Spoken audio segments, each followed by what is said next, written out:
If you have trouble tuning your violin, here are some tips and techniques to help you with tuning and intonation in general.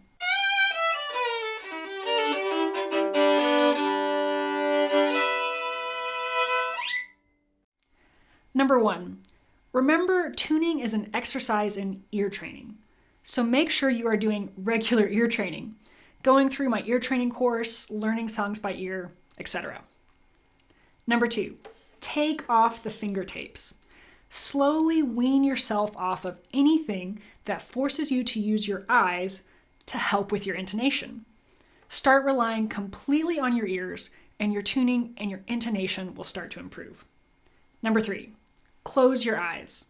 Eliminate any visual distractions so that you can focus just on the string you are tuning or the notes you're playing. Number 4, think of notes as wavelengths. When you envision every pitch as a wavelength, you can start to hear how out-of-tune notes create pulses or beats as the wavelengths kind of fight against each other. Try to make those wavelengths at peace with each other and you'll have better intonation.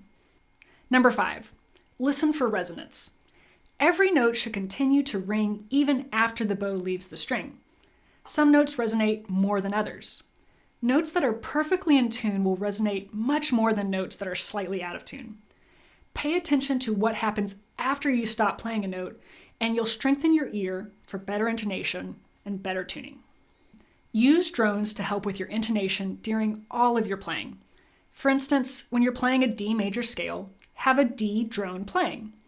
Learn to tune not only all of the Ds with the D drone, but learn to tune all of the notes to a D. Trust your ears. If you don't ever give your ears any responsibility, they will never mature. Learn to trust your ears. This means taking off those finger tapes. It also means you shouldn't pull out your tuner anytime you suspect a note is out of tune. Learn to compare that out of tune note to an open string, or compare the out of tune note to the notes that came before it in a song. The more trust and responsibility you give to your ears, the more they will mature. Last of all, tune using drones or double stops.